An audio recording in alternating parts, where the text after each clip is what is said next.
الحمد لله نحمده ونستعينه ونستغفره ونؤمن به ونتوكل عليه ونعوذ بالله من شرور أنفسنا ومن سيئات أعمالنا من يهده الله فلا مضل له ومن يضلله فلا هادي له ونشهد أن لا إله إلا الله وحده. أما بعد فأعوذ بالله من الشيطان الرجيم. بسم الله الرحمن الرحيم. سبحان الذي أسرى بعبده ليلا من المسجد الحرام إلى المسجد الأقصى الذي باركنا حوله لنريه من آياتنا إنه هو السميع البصير. وقال النبي صلى الله عليه وسلم أول ما يحاسب به العبد يوم القيامة الصلاة. اللہ تبارک و تعالیٰ کا بہت کرم ہوا اور احسان ہوا کہ اللہ تبارک و تعالیٰ نے ہم سب کو یہاں پر جمع فرمایا اور اللہ تعالیٰ بار بار ہم سب کو ایسے ہی جمع ہونے کی توفیق عطا فرمائے. اپنے ذہنوں سے ایک بات پہلے نکالنا ہے کہ جگنے کی رات. پورے دن لوگ بولتے جگنے کی رات کب ہے؟ جگنے کی رات پوری زندگی میں کوئی بھی نہیں ہے. رات کون سی ہے؟ عبادت کی رات. جگنے کی رات سے کیا مطلب سمجھ میں آتا؟ ارے خالی جگنے کا ہے وہ ستا ہے کچھ بھی نہیں. جب ہمارے ذہنوں سے یہ بات نکالیں کہ بھائی جگنے کی رات کوئی بھی نہیں ہے، جو راتیں ہیں وہ عبادت کی راتیں ہیں. یہ جو راتیں ہیں دیکھو، یہ بیان کا جو مقصد ہے نا، یہ تو چند باتیں ہمیں اور آپ کو سننا ہے کہ بھائی اس رات میں کیا ہوا بس، لیکن اصل جو مقصد ہے وہ عبادت ہے. ایسا نہ ہو کہ دو چار بات سنیں اور اس کے بعد ختم سو گئے جا کے، ایسا نہیں، بلکہ دو چار بات سننے کے بعد جو باتیں سن رہے ہیں اس پر عمل کریں.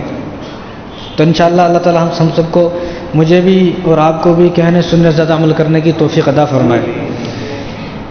اللہ تبارک و تعالیٰ نے قرآن کریم کے اندر فرمایا سبحان الذی اسری بعبدہ، کہ پاک ہے وہ ذات جو اپنے بندے کو راتوں رات مکے سے مسجد اقصیٰ یعنی بیت المقدس لے گئے اور وہاں سے آسمانوں پر لے گئے. اب بہت سارے لوگوں کو اعتراض ہوتا کہ حضور نہیں گئے. بھئی ہم تو یہ کہہ رہے ہیں حضور گئے، ہم نے کہا نہیں حضور گئے، ہم نے نہیں کہا، بلکہ ہم تو یہ کہہ رہے ہیں کہ اسری بعبدہ، اللہ حضور کو لے گئے. سوالات جب پیدا ہوتے ہیں، جب الفاظ بدلتے ہیں، ہم نے کہا ہے نہیں. لوگ بہت سے کو اعتراض ہے ارے حضور کیسا چلے گئے؟ حضور گئے نہیں، حضور کو تو اللہ لے گئے. اسری بعبدہ، میں اپنے بندے کو لے گیا. حالانکہ اللہ تبارک و تعالیٰ نے قرآن کریم کے اندر حضور کو جب بھی مخاطب کر کے فرمایا یا ایھا النبی یا ایھا الرسول انا ارسلناک شاہدا ومبشرا، یہ فرمایا، لیکن بعبدہ نہیں کہا. بعبدہ اللہ تبارک و تعالیٰ نے فرمایا، اللہ تعالیٰ نے اللہ حضرت صلی اللہ علیہ وسلم کو جب فرمایا کہ جب آسمانوں پر لے گئے. کیوں؟ کیونکہ اللہ تبارک و تعالیٰ نے جب عیسیٰ علیہ السلام کو بغیر باپ کے پیدا فرمایا تو لوگوں نے عیسیٰ علیہ السلام کو، عیسائیوں نے اللہ کا بیٹا بنا دیا. اور اسی طرح حضرت عزیر علیہ السلام 100 سال کے بعد زندہ ہوئے تو انہوں نے بھی، یہودیوں نے عزیر علیہ السلام کو بھی اللہ کا بیٹا بنا دیا. اور فرشتوں کو بھی کچھ لوگوں نے، یہودی اور عیسائیوں نے، اللہ کی بیٹیاں بنا دیا.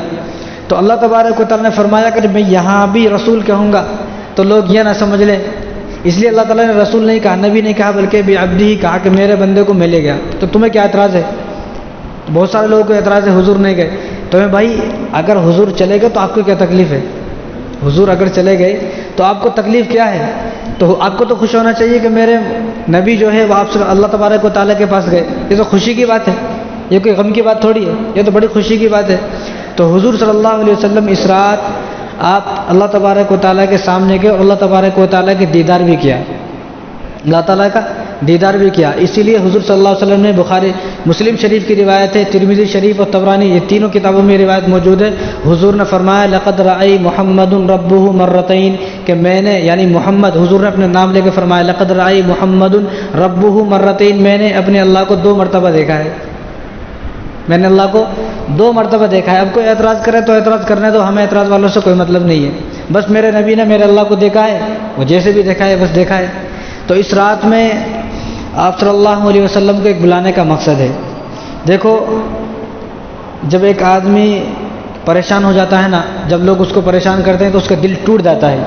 تو حضور کو بھی بڑا ستایا گیا، بڑا پریشان کیا گیا، تو حضور کا دل ٹوٹ گیا. جب حضور کا دل ٹوٹ گیا تو اللہ تبارک و تعالیٰ نے حضور کی خوشی کے لیے، حضور کے دل کو جوڑنے کے لیے اپنے پاس بلایا. کس طرح؟ کہ سب سے پہلے حضور کو جو ستایا گیا، سب سے پہلے حضور کا بائیکاٹ کر دیا گیا کہ مکے والے سب جمع ہوئے، ابو جہل وغیرہ سب جمع ہوئے اور حضور صلی اللہ علیہ وسلم کو، پورے خاندان کو، آپ کو نہیں بلکہ پورے خاندان کا بائیکاٹ کیا کہ آپ یہاں سے مکے سے باہر رہیں گے. شیب ابی طالب اس جگہ کا نام ہے، ایک گھاٹی ہے، گھاٹی سمجھتے ہیں نا آپ، یہ پہاڑوں کے درمیان ایک گھاٹی رہتی، تو اس میں اپنے پورے خاندان کو، یعنی حضور کے پورے خاندان کو وہاں پر بھیجا دیا مکہ والوں نے، آپ مکے میں نہیں آؤ گے۔ کیوں؟ کیونکہ لوگ دن بہ دن کلمہ پڑھ رہے ہیں، کہیں ایسا نہ ہو کہ پورے مکے کے لوگ کلمہ پڑھ لیں۔ تو دشمنوں کو بڑا ڈر رہتا ہے، آج کل بھی دشمنوں کو بڑا ڈر ہے، اس لیے دشمن کیا بول رہے ہیں؟ مسلمانوں کو ختم کرو، اسلام کو ختم کرو، ان کو ڈر ہے کہیں ایسا نہ ہو کہ اسلام پڑھ لے۔ کہ ہلاکو خان جو مسلمانوں کو قتل کرنے نکلا تھا، جس نے صرف 10 دن کے اندر 15 لاکھ مسلمانوں کو قتل کیا بغداد کے اندر، جہاں پر غوث پاک پیدا ہوئے، جس شہر کے اندر غوث پاک پیدا ہوئے، وہ شہر ایسا تھا کہ اس شہر کا بچہ بچہ حافظ قرآن تھا، لیکن ہلاکو خان نے 10 دن کے اندر 15 لاکھ مسلمانوں کو قتل کیا، اور اس میں اکثر جو ہے وہ حافظ قرآن تھے۔ اس نے کیا سوچا؟ میں اسلام کو ختم کر دوں گا، لیکن اللہ تبارک و تعالیٰ نے ایسا پلٹا کہ اسی کے خاندان کے لوگوں نے، اسی کے بیٹوں نے، اسی کے پوتروں نے کلمہ پڑھا، اور اپنے لوگ جو ان کے خود کے لوگ تھے وہ اسلام کو مٹانے چلے تھے، اسی کے بیٹوں نے اپنے بھائیوں کو مار دیا۔ اس طرح اللہ تبارک و تعالیٰ نے اسلام کو پھیلایا ہے۔ تو آج کل بھی دشمنوں کو ڈر ہے، تو اس وقت بھی ابو جہل کو ڈر تھا، لیکن جو ڈرتا ہے وہ ختم ہو گیا۔ ابو جہل کا نام نہیں لگانا کوئی نہیں ہے، اس کا خاندان کہاں ہے، قبیلہ کہاں ہے، اس کے بیٹے بوٹے سب ختم، کوئی بھی نہیں ہے۔ لیکن جس کو انہوں نے مکے سے نکالا تھا، آج پوری دنیا کے اندر سید موجود ہے۔ کہاں نہیں ہے سید؟ صدیقی، سید عثمانی، فاروقی پوری دنیا کے اندر موجود ہے۔ تو حضور صلی اللہ علیہ وسلم کو وہاں سے نکالا کہ آپ مکے میں نہیں رہیں گے، اب آپ کا پورا خاندان کا بائیکاٹ۔ تو آپ وہاں پر 3 سال تک رہے۔ کتنے دن؟ 3 سال، 3 مہینے، 3 دن، 3 ہفتے نہیں، بلکہ 3 سال وہاں پر رہے، اور اتنی بھی اجازت نہیں ہے کوئی آپ کے لیے کھانا بھی لے کر نہیں جائے گا، کوئی آپ کے لیے کھانا بھی لے کر نہیں جائے گا، یہاں تک بند کر دیا۔ اب لاک ڈاؤن لگا تھا، دیکھو ہم لوگ تھوڑے دن میں پریشان ہو گئے، اس لیے میں کہتا ہوں کہ لاک ڈاؤن جب لگا تھا تو حضور کے ان 3 سالوں کو یاد کریں۔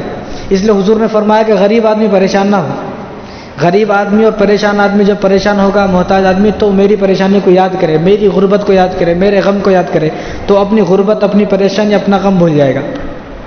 تو حضور کو کتنے دن کے لیے چھوڑا؟ 3 سال۔ حضور وہاں پر 3 سال رہے۔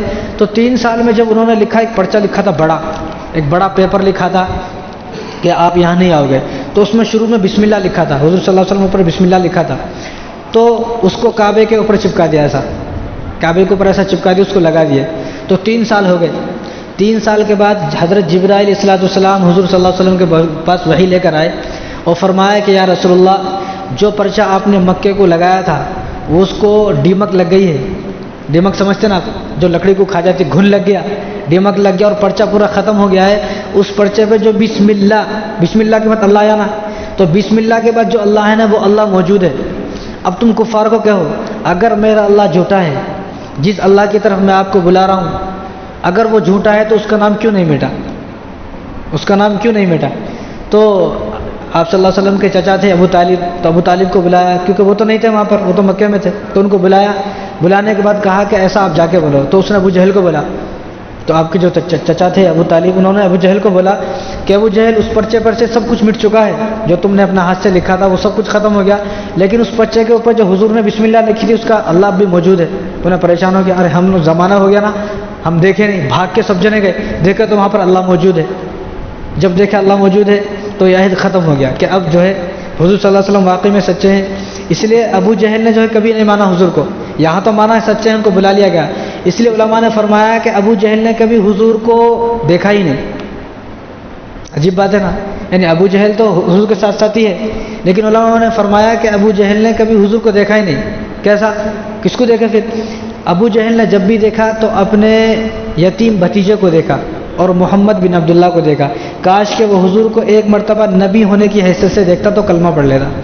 اس نے نبی ہونے کی حیثیت سے دیکھا، تو جس نے حضور کو نبی ہونے کی حیثیت سے دیکھا اس نے کلمہ پڑھا، اور جس نے حضور کو صرف محمد بن عبداللہ کے نام سے دیکھا تو اس نے کلمہ نہیں پڑھا۔ تو جب دیکھا اللہ موجود ہے تو حضور صلی اللہ علیہ وسلم شیخ ابی طالب سے 3 سال کے بعد مکے میں واپس آ گئے۔ ٹھیک ہے، اب یہاں کے بعد حضور صلی اللہ علیہ وسلم کو یہاں ستایا گیا، تھوڑا بہت ظلم کیا گیا، بہت زیادہ۔ تو اس کے بعد حضور صلی اللہ علیہ وسلم طائف والوں کے پاس چلے گئے کہ مکے والے تو میری بات نہیں مان رہے، اب میں کیا کروں گا، طائف والوں کے پاس جاؤں، ان کو جو ہے دین کی دعوت دوں۔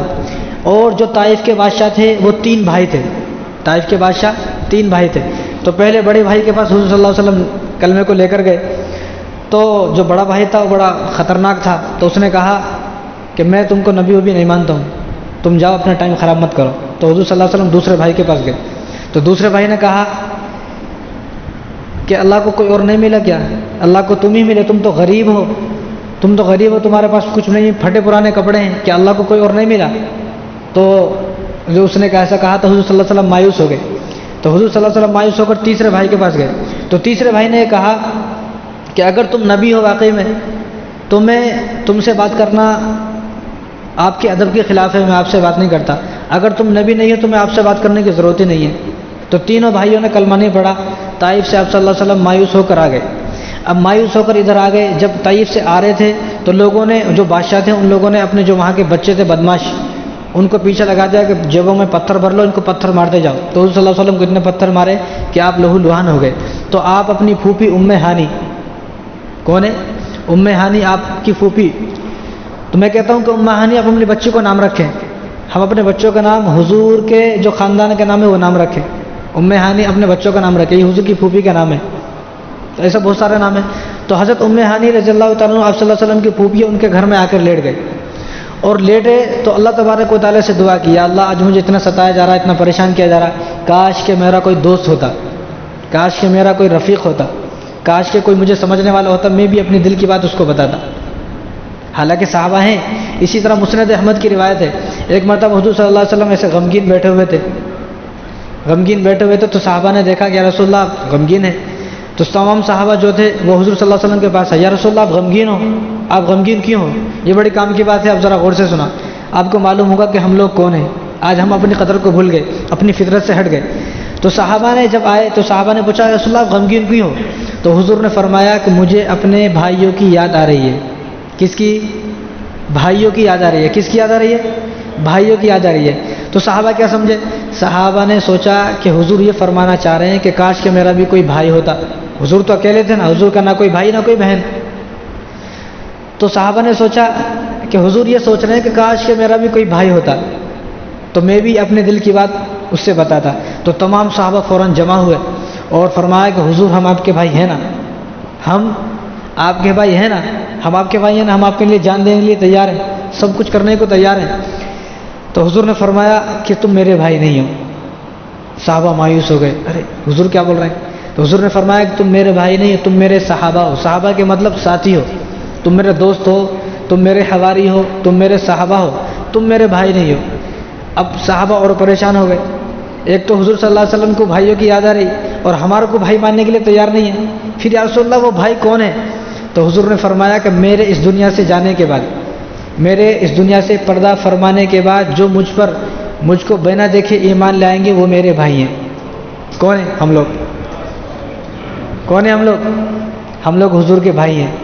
دیکھو اگر ہمارے پڑوسی میں کوئی آدمی چوری کر لے اور ہمارے کو معلوم ہو کہ ہمارے گھر کے 10 گھر دور ایک آدمی چوری کر لیا، ہم کیا بولتے ہیں؟ جان ہمارا کیا کرنے کا، یہ بولتے نا.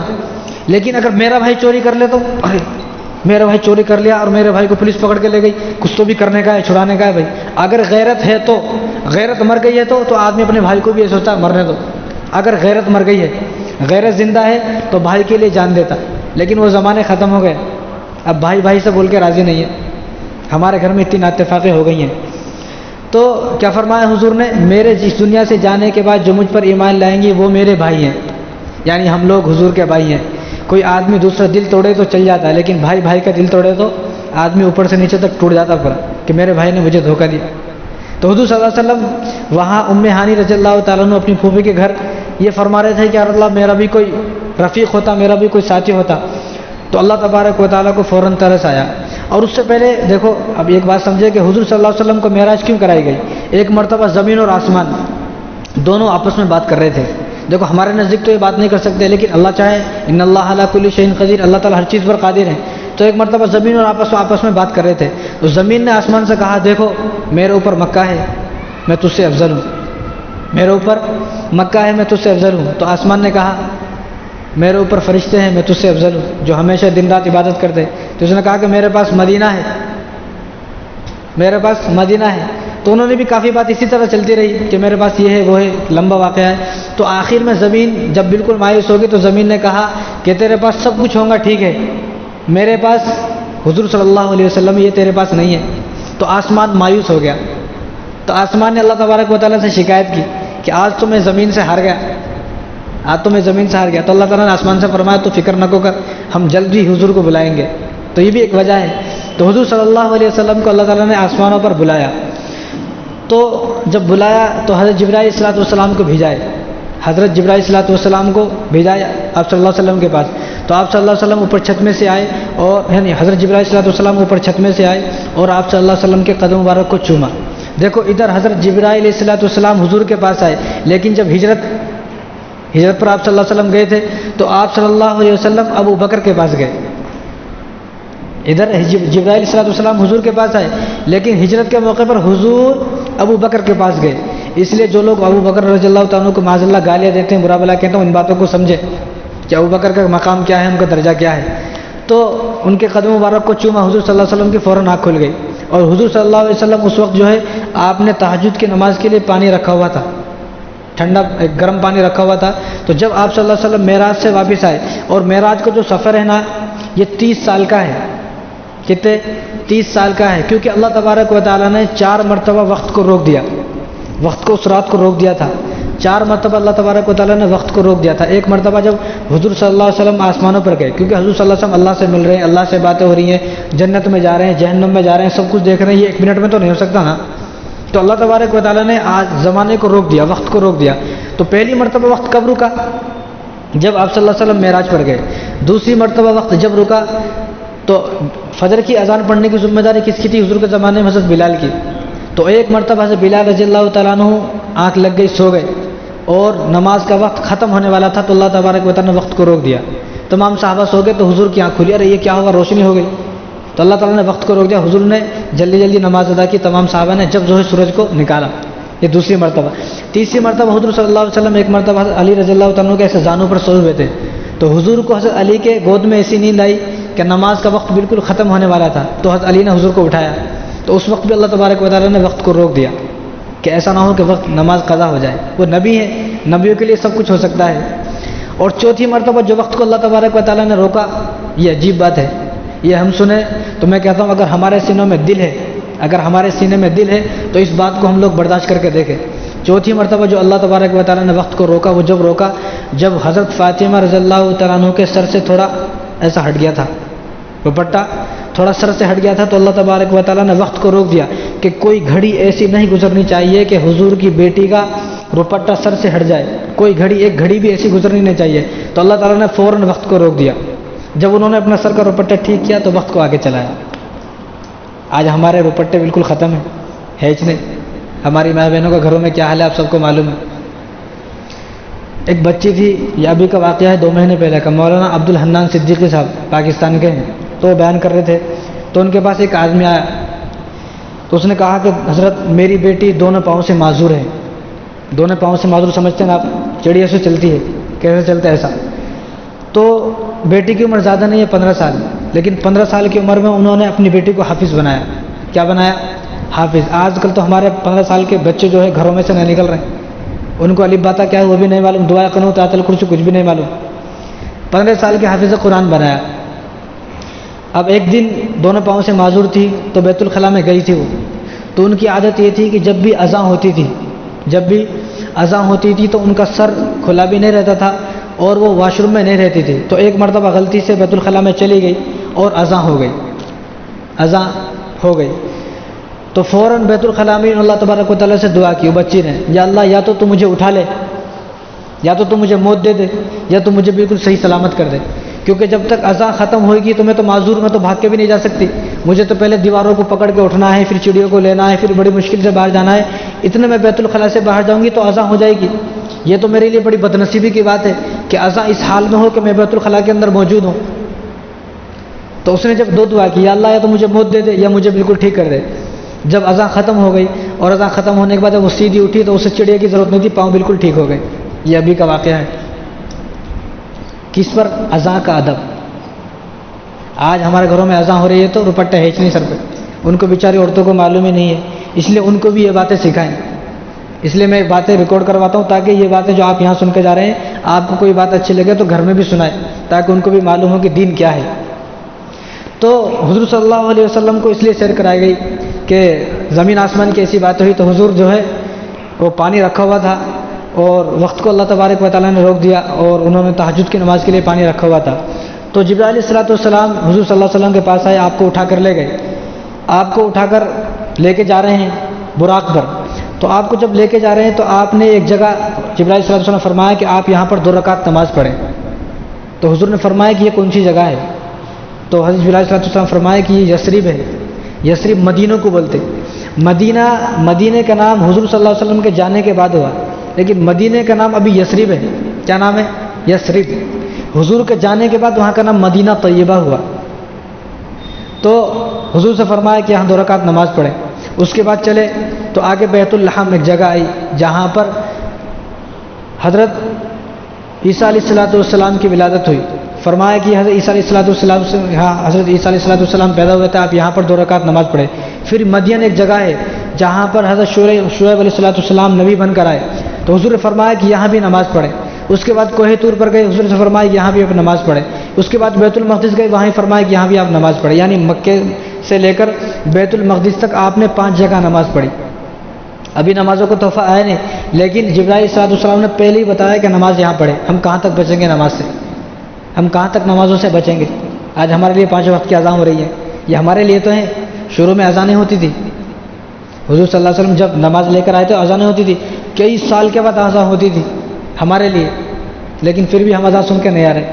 تو وہاں پر تمام جتنے بھی نبی تھے, تمام نبی جو ہے حضور صلی اللہ علیہ وسلم کے انتظار میں ٹھہرے ہوئے تھے کہ حضور آئیں گے اور ہمیں نماز پڑھائیں گے. اور اس وقت دن میں جو بیت المقدس ہے نا, تو دن میں اس کا دروازہ اتنا بڑا ہے جتنا یہ پوری مسجد ہے. تو اس کا دروازہ ایسا ہے کہ اس کو کئی آدمی مل کے بند کر دیتے ہیں. تو اس دن, ابھی رات ہوئی نہیں, دن میں اس دروازے کو بند کر رہے تھے تو بند نہیں ہو رہا تھا. وہ جو وہاں کے پادری تھے, کیونکہ عیسائیوں کے قبضے میں تھا, اب بھی ان کے قبضے میں ہے. اللہ سے دعا کریں اللہ تعالیٰ کسی طرح اس کو جو آزاد فرمائے. تو انہوں نے دروازے کو بند کیا تو دروازہ بند نہیں ہو رہا. تو تمام جو پادری تھے سب جمع ہوئے, سب پریشان ہو کہ یہ کیا ہوا, دروازہ بند نہیں ہو رہا, دروازہ بند نہیں ہو رہا, کیا ہوا؟ تو دروازے کو کافی بند کرنے کی کوشش کی, دروازہ بند نہیں ہو رہا. تو ایک پادری نے کہا کہ ایسا لگتا ہے کہ اللہ کی طرف سے کچھ ہے جو بند نہیں ہو رہا. تو رات میں حضور صلی اللہ علیہ وسلم وہاں نماز ادا کرے, صبح میں جب آئے تو بند کیا تو خود سے بند ہو گیا. تو ان پادریوں نے کہا کہ ایسا لگتا ہے کہ آج بیت المقدس میں کوئی آیا تھا رات میں نماز پڑھنے کے واسطے. ان کو بھی معلوم ہے کہ یہاں کوئی آیا تھا. تو حضور صلی اللہ علیہ وسلم آنے والے تھے, اس لیے اس کا دروازہ بھی بند نہیں ہوا. تو حضور صلی اللہ علیہ وسلم وہاں پر آئے اور آپ نے 2 رکعت نماز پڑھائی. 2 رکعت نماز پڑھانے کا مقصد یہ ہے کہ اب ان نبیوں کے بھی امام انہی ہے, ان نبیوں کی نبی انہی ہے, امام الانبیاء اور نبیوں کے سردار حضور صلی اللہ علیہ وسلم ہے. وہاں سے براق پر آپ صلی اللہ علیہ وسلم جو ہے آسمانوں پر تشریف لے گئے. جب پہلے آسمان پر گئے تو حضور صلی اللہ علیہ وسلم کی ملاقات ہوئی حضرت آدم علیہ السلام سے. پہلے آسمان پر کس سے ملاقات ہوئی؟ حضرت آدم علیہ السلام سے. دوسرے آسمان پر گئے تو ملاقات ہوئی حضرت عیسیٰ علیہ السلام سے. تیسرے آسمان پر گئے تو ملاقات ہوئی حضرت یوسف علیہ السلام اور حضرت یحییٰ علیہ السلام سے. چوتھے آسمان پر گئے تو ملاقات ہوئی حضرت ادریس علیہ السلام سے. 5ویں آسمان پر گئے تو ملاقات ہوئی حضرت ہارون علیہ السلام سے. 6ٹھے آسمان پر گئے تو ملاقات ہوئی حضرت موسیٰ علیہ السلام سے. اب دیکھو یہ تمام جو ہے نا, یہ تمام جو ہے کھڑے ہوئے تھے حضور کے استقبال میں. لیکن اب 7ویں آسمان پر یعنی 6ٹھے آسمان پر گئے تو حضور صلی اللہ علیہ وسلم کے استقبال میں ٹھہرے ہوئے تھے, سب استقبال میں. تو جب 7ویں آسمان پر گئے تو 7ویں آسمان پر ملاقات ہو رہی ہے حضرت ابراہیم علیہ السلام سے. تو ابراہیم علیہ السلام کھڑے نہیں ہیں, ٹھہرے نہیں ہیں, وہ بیٹھے ہوئے ہیں. یہ حضور صلی اللہ علیہ وسلم کے استقبال میں کھڑے ہوئے ہیں. اور کچھ یہ چلے, کچھ حضور چلے, آپس میں مصافحہ ہوا, دعا ہوا, اور جو بھی حال احوال ہوئے ایسا چلے. لیکن ابراہیم علیہ السلام کونے میں بیٹھے ہوئے ہیں. حضور صلی اللہ علیہ وسلم کونے سے ابراہیم علیہ السلام کے پاس چل کر گئے ہیں. کیونکہ جو حضور صلی اللہ علیہ وسلم ہے وہ حضرت ابراہیم علیہ السلام کے 2 بیٹے ہیں, اسماعیل علیہ السلام, اسحاق علیہ السلام. پوری دنیا کے لوگ جو ہیں وہ اسحاق علیہ السلام کی اولاد ہیں, لیکن جو حضور صلی اللہ علیہ وسلم کا خاندان ہے وہ اسماعیل علیہ السلام کی اولاد میں سے ہیں. تو اسماعیل علیہ السلام کی اولاد میں سے ہیں, تو اس کا مطلب یہ ہے کہ ابراہیم علیہ السلام حضور کے دادا ہیں. یہاں یہ بتایا گیا کہ باپ دادا کے لیے آپ کو چل کر ان کے پاس جانا ہے. یہ نہیں کہ میں بڑا ہو گیا, جوان ہو گیا, میرے باپ دادا ابھی مجھے کما کے دینا. یہاں بچے کی شادی ہو جا رہی تو انہیں کیا سوچ رہا کہ بس مجھے کما کے دیتے رہنا. باپ بڑا کر دیا بھائی, پڑھا دیا, لکھا دیا, بڑا کر دیا, اپنے پاؤں پہ اٹھا ہو گیا. اب تو باپ کو چند دن کا سکون دیو. باپ کو بھائی میں اب 40 سال یا 50 سال کو ہو چکا ہوں, والد صاحب میرے 60-70 سال کے ہیں, تو والد صاحب سے بول دو ہاتھ جوڑ کے کہ آپ والد صاحب اللہ کریں, قرآن پڑھیں, ہمارے کو دعا کریں, بس آپ کی دعا ہمارے لیے کافی ہے کہ آپ چین سے رہو. لیکن آج کل کیا دیکھا جا رہا ہے، 70 سال کا بوڑھا ہے تو انہیں بیچارہ صبح ایکسل لے کے جا رہا، 80 سال کا ہے تو انہیں بیچارہ بنڈی لگا لے رہے ہیں. کیا کرنا؟ کیونکہ اولاد نافرمان ہے، اولاد فرما بردار نہیں ہے. تو ایسے اولاد کے لیے ہلاکت ہے. حضور نے فرمایا کہ اگر ماں باپ راضی ہیں تو اللہ بھی راضی ہے، ماں باپ اگر راضی نہیں ہے تو اللہ بھی راضی نہیں ہے. اور میں اس لیے کہتا ہوں کہ اگر جس کے ماں باپ ناراض ہیں اور وہ دنیا سے مرنے والا ہے تو مرنے سے پہلے اپنے اولاد کو وصیت کر کے جائے. کیا کہ میرے مرنے کے بعد 30واں 40واں کرنے کی ضرورت نہیں ہے، نہ میرے مرنے کے بعد میری قبر پر فاتحہ پڑھنے کی ضرورت ہے. کیوں؟ کیونکہ اللہ مجھ سے ناراض ہے. اچھا یہ بتاؤ آپ، فاتحہ کس کی قبر پر پڑھا جاتا ہے؟ مسلمان کی قبر پر نہ. جس سے اللہ راضی ہو اس کی قبر پر فاتحہ پڑھیں گے تو کوئی فائدہ ہے. جس سے اللہ راضی ہے اس کے لیے قرآن پڑھیں گے تو کوئی فائدہ ہے. جس سے اللہ راضی ہے اس کے لیے 30واں 40واں کریں گے تو کوئی فائدہ ہے. لیکن جس سے اللہ راضی نہیں ہے اس کے لیے 40واں کیا، 50واں 60واں 70واں 80 پورا کرو، پورا گھر بہا دو، برباد کر دو، کوئی فائدہ نہیں ہے. اس لیے والد کی رضا میں ہی اللہ تبارک و تعالیٰ کی رضا ہے. تو حضور ابراہیم علیہ السلام کے پاس چل کر گئے ہیں. اس سے یہ پیغام ملا ہے کہ ہمیں والدین کے پاس چل کر جانوں کی خدمت کرنا ہے. ایسا نہیں کہ والد صاحب کو ہمارے پاس آنا پڑا. ابھی میں چند دن پہلے ایک ویڈیو دیکھ رہا تھا تو اس ویڈیو میں بڑی عجیب بات ہے.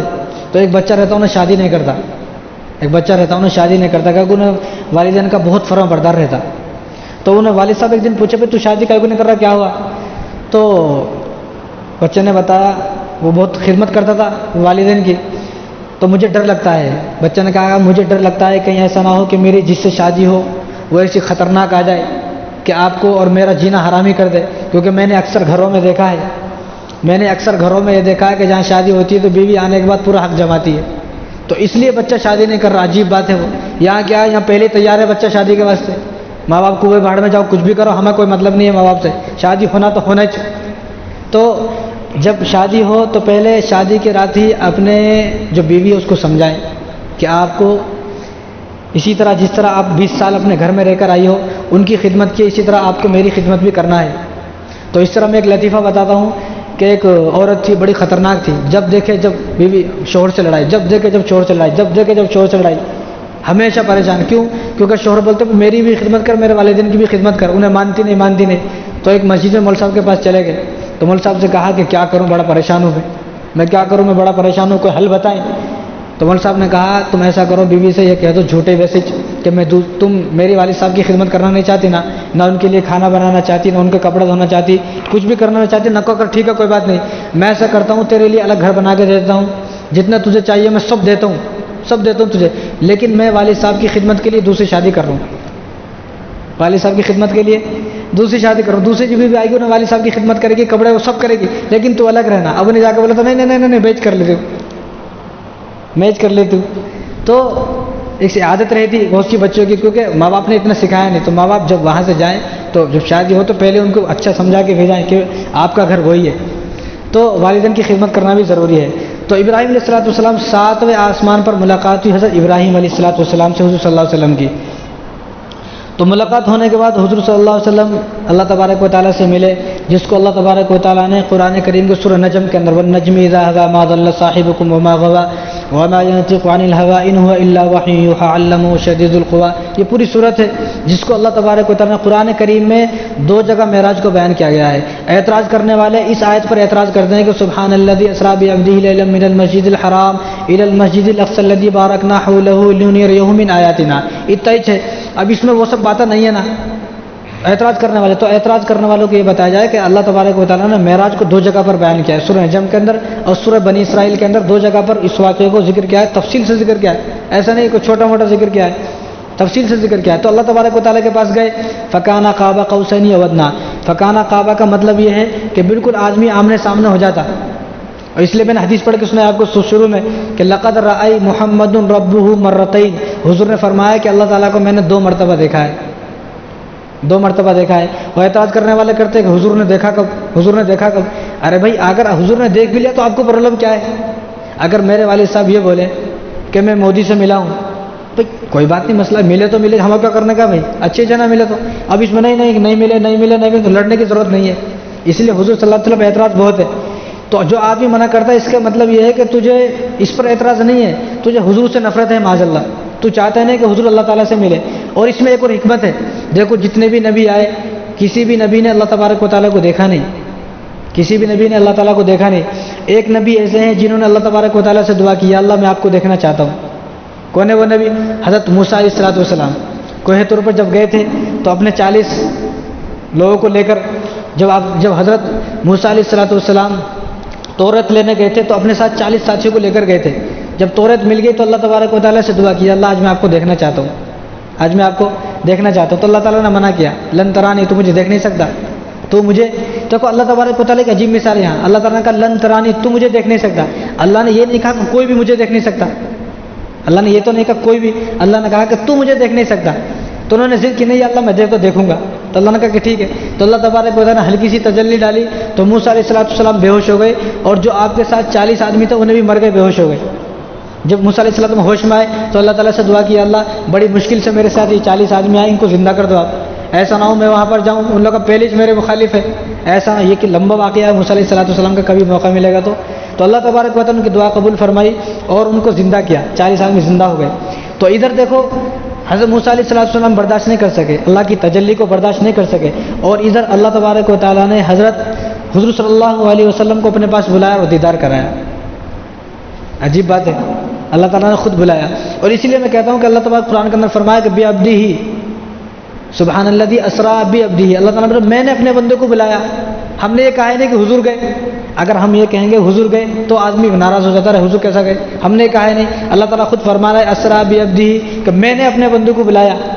اللہ تعالیٰ نے بلایا تو آپ کا اعتراض کیا ہے؟ تو جب اللہ کے پاس گئے تو وہاں سے اللہ تبارک و تعالیٰ نے حضور صلی اللہ علیہ وسلم کو 3 تحفے دیے. کتنے؟ ہم لوگ ایک سوچتے نا, تو 3 تحفے دیے. سب سے پہلا تحفہ اللہ تبارک و تعالیٰ نے فرمایا کہ جو بھی آدمی شرک نہیں کرے گا, جس آدمی نے کلمہ پڑھا ہے آپ اعلان کر دو, جو آدمی کلمہ پڑھے لیکن شرک نہ کرے. شرک کیا؟ اللہ تبارک و تعالیٰ کے علاوہ کسی کو سجدہ نہیں کرنا, اللہ تبارک و تعالیٰ کے علاوہ کسی کو حاجت روا مشکل کشا نہیں سمجھنا. ہمارے ہر کام بنانے والے صرف اللہ ہے, اللہ کے علاوہ کوئی نہیں ہے, نہ کوئی درگاہ ہے نہ کوئی پیر ہے. جا رہے ہیں ٹھیک ہے جا سکتے ہیں, لیکن وہاں سے وہ نہیں سوچنا جو اللہ کر سکتے یہ بھی کر سکتے ہیں, وہ اللہ ہے, وہ سب کچھ کر سکتے ہیں. تو جو آدمی شرک نہیں کرے گا, اللہ تعالیٰ نے فرمایا کہ اعلان کر دو جا کر اس کو جنت. جو آدمی شرک نہیں کرے گا چاہے وہ دوزخ میں چلے جائے تھوڑے بہت دن کے لیے بھگتنے کے, لیکن اس کے بعد جو ہے جنت ملے گی. دوسرا تحفہ ملا سورہ بقرہ کی 2 آیت. سورہ بقرہ کی آمن الرسول بما انزل الیہ من ربہ المؤمنون کل آمن باللہ. جب سب کو یاد ہے آپ کو تو نیچے تک تو 2 اللہ تبارک و تعالیٰ نے 2 سورہ بقرہ کی 2 آیت دی کہ کسی پر جادو ہو. اب ہم لوگ دکان میں بڑے پریشان ہیں نا, ہم لوگ پریشان رہتے رہے, ہماری دکان ہے, دکان میں کسی نے جادو کر دیا, یہ کر دیا وہ کر دیا. بھائی کوئی جادو نہیں ہے, کتنا بھی جادو رہنے دو. آپ صبح میں جاؤ, یہ 2 آیت پڑھو اور پوری دکان کے اوپر پھونک مار دو یا پانی میں دم کر کے پانی چھڑ دو, سارا جادو ختم. کیوں؟ کیونکہ یہ وہ آیت ہیں جو اللہ تبارک و تعالیٰ نے آسمانوں پر دی ہیں. پورا قرآن کہاں نازل ہوا؟ زمین پر نازل ہوا. آپ صلی اللہ علیہ وسلم مدینہ میں تو قرآن مدینہ میں, آپ صلی اللہ علیہ وسلم مکے میں تو قرآن مکے میں, آپ صلی اللہ علیہ وسلم غزوہ بدر میں تو قرآن بدر میں. لیکن یہ 2 آیات ایسی ہیں کہ اللہ تبارک و تعالیٰ نے وہیں پر بلا کے دی, تو ان آیات کا کیا مقام ہوگا. اور تیسرا تحفہ نماز کا ملا, جس کو ہم لوگوں نے بالکل اکثر چھوڑ ہی دیا ہے. تو آپ صلی اللہ علیہ وسلم کو 50 نمازیں دی. کتنی؟ 50 نمازیں. لیکن راستے میں آ رہے تھے تو آپ کو معلوم ہے کہ موسیٰ علیہ الصلوۃ والسلام سے ملاقات ہوئی تو موسیٰ علیہ الصلوۃ والسلام نے منع کیا کہ میری امت پر 2 نمازیں فرض تھی. کتنی؟ دیکھو کسی بھی امت پر 2 نمازیں نہیں ہیں, وہ 5 نمازیں نہیں ہیں. کسی امت پر 2, کسی پر 1, کسی پر 2, بس 2 سے زیادہ کسی پر نہیں تھی. اور ان کی بھی اپنی اپنی الگ الگ نماز تھی. ایسا نہیں پڑھتے تھے ان لوگ ایسا نہیں پڑھتے تھے, اور وہ ہر جگہ نماز پڑھ بھی نہیں سکتے تھے. جہاں ان کے نبی بتا دے آپ کو یہاں نماز پڑھنی, انہیں وہیں پڑھتے تھے نماز. پوری زمین میں کہیں نماز نہیں پڑھ سکتے تھے. نہ وہ جماعت کے ساتھ نماز پڑھتے تھے, اکیلے آتے تھے نماز پڑھ کے جاتے تھے. نہ ان کی نماز میں سورہ فاتحہ, نہ ان کی نماز میں سورت, کیونکہ اس وقت جو کتاب تھی وہ کتاب صرف نبی کو حفظ یاد رہتی تھی اور کسی کو حفظ یاد نہیں ہوتی تھی. آج ہمارا قرآن سب کو حفظ یاد ہے. عجیب بات ہے, اس لیے ہمیں قدر نہیں ہے. وہ کتاب صرف نبی کو یاد رہتی تھی. تو حضرت موسیٰ علیہ السلام نے کہا کہ میری امت پر صرف 2 نمازیں فرض تھی, 2 رکعت فجر کی, 2 رکعت نماز عصر کی. انہوں نے وہ نہیں پڑھی, صرف 2. یہ 50 نمازیں کیسا پڑھیں گے؟ تو حضرت صلی اللہ علیہ وسلم گئے تو 5 نمازیں کم ہو گئی. اسی طرح 6 مہینے کے روزے ملے. کتنے؟ 6 مہینے کے روزے. اب کس طرح کے 1 مہینے کے روزے, جس طرح نمازیں کم ہوئی نا 5 اسی طرح روزے بھی کم ہوئے. 5 مہینے, 4 مہینے, 3 مہینے, 1 مہینے. 1 مہینے میں چلا تو وہ بھی ختم ہو جاتی. حضور نے فرمایا نہیں, وہ 6 سے 1 ہو گیا تو یہ بھی ختم ہو جاتے. تو آج اگر ہمارے پاس 6 مہینے کے روزے ہوتے تو ہم لوگ رکھتے تھے کیا؟ کیونکہ ہم سے 1 مہینے کے روزے نہ رکھے جا رہے. اب آ رہے روزے تو ابھی سے تیار ہو جاؤ. اس لیے حضور صلی اللہ علیہ وسلم نے فرمایا جب یہ رجب کا مہینہ شروع ہوتا تھا تو حضور صلی اللہ علیہ وسلم تمام صحابہ کی دعا سکھاتے تھے کہ آپ یہ دعا پڑھیں، کیا؟ اللہم بارک لنا فی رجب و شعبان وبلغنا رمضان، اللہم بارک لنا فی رجب و شعبان وبلغنا رمضان. یہ دعا حضور صلی اللہ علیہ وسلم نے صحابہ کو سکھائی. دعا کا کیا مطلب ہے؟ یا اللہ میرے رجب کے مہینے میں اور شعبان کے مہینے میں، یہ رجب یہ جو چل رہا ہے یہ ہے، اس کے بعد جو مہینہ آتا ہے وہ شعبان کا مہینہ ہے، یہ اردو کا 7واں مہینہ ہے. کون سا؟ 7واں مہینہ ہے. رمضان کو جو مہینہ رہتا ہے وہ 9واں مہینہ رہتا ہے. جنوری فروری تو معلوم ہے ہمارے کو، لیکن یہ نہیں. تو یہ جو 7واں مہینہ ہے تو اس میں اللہ تعالیٰ حضور صلی اللہ علیہ وسلم نے دعا فرمائی اللہم بارک لنا فی رجب و شعبان، یا اللہ میرے رجب کے مہینے میں اور میرے شعبان کے مہینے میں برکت دے. وبلغنا رمضان، اور میری عمر کو اتنا کر دے میں رمضان تک پہنچ جاؤں. پھر میرا رمضان ہوتے چاہے وفات ہو جائے پرواہ نہیں. اس لیے علماء فرماتے ہیں کہ آدمی اپنی موت کی 2 دعا مانگے. کیا؟ کہ ایک میری وفات یا تو مدینے میں ہو یا میری وفات رمضان میں ہو. میری وفات یا تو مدینے میں ہو. جب میری وفات مدینے میں ہوگی اور مدینے میں جب میں حضور کے قبر دفنایا جاؤں گا، حضور کے بازو میں میری قبر بنے گی اور حضور کے جو ہے جنت البقیع ہے نا، تو حضور صلی اللہ علیہ وسلم ایسے دفن ہے، حضور کے پاؤں مبارک جنت البقیع کی طرف ہے. تو جہاں حضور صلی اللہ علیہ وسلم کے پاؤں مبارک جنت البقیع میں ہے تو کیا ان لوگوں کا عذاب ہو سکتا ہے؟ کیا تمام صحابہ وہاں پر مدفن ہے. تو یہ دعا مانگے یا اللہ یا تو میری موت مدینے میں ہو. اس لیے جو بڑی عمر کے لوگ ہیں حج کرنے جاتے ہیں، عمرہ کرنے جاتے ہیں، تو وہ یہ دعا خوب یہ کثرت سے یہ دعا کریں کہ میری، کیونکہ قیامت کا دن ہوگا اور قیامت کے دن جب لوگ اپنی قبر سے اٹھیں گے سب کو معلوم ہے. تو حضور صلی اللہ علیہ وسلم فرمایا کہ سب سے پہلے میں اپنی قبر سے اٹھوں گا، اس کے بعد ابو بکر، اس کے بعد عمر، ہم تینوں اٹھیں گے. اس کے بعد جو جنت البقیع کے لوگ ہیں یہ تمام لوگ جو ہے میرے ساتھ چلیں گے. اب جو سب سے پہلے کھڑے ہو رہے ہیں اور جو حضور کے ساتھ جا رہے ہیں، کیا وہ ناکام ہو سکتے ہیں؟ وہ کبھی ناکام نہیں ہو سکتے. اس لیے دعا مانگے یا تو میری موت رمضان میں ہو. رمضان میں موت ہونے سے کیا فائدہ ہے؟ رمضان میں جہنم کے دروازے بند، شیطان بند، عذاب سب بند، جہنم آگے آگ سب ختم، کچھ نہیں ہوتا، سب ختم. جب آدمی رمضان میں انتقال ہوگا اور وہ سیدھا جو ہے علیین اور علیین میں چلے جائے گا، جو جنت کی ایک شاخ ہے.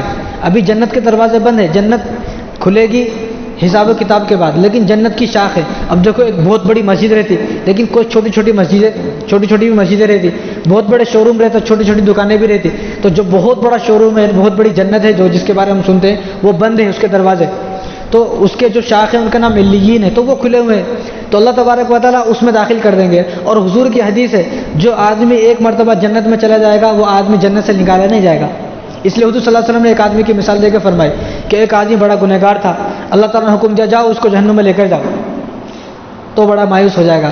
تو اللہ سے کہا کہ اللہ میرے بارے میں جہنم کا فیصلہ تو آ چکا ہے، چلو کوئی بات نہیں، میں جہنم میں تو چلے جاؤں گا، لیکن ایک میری بات مانتے کیا؟ تو اللہ نے کہا ٹھیک ہے، جب تو جہنم میں جا رہا تو ٹھیک ہے، تیری ایک بات بھی مانیں گے.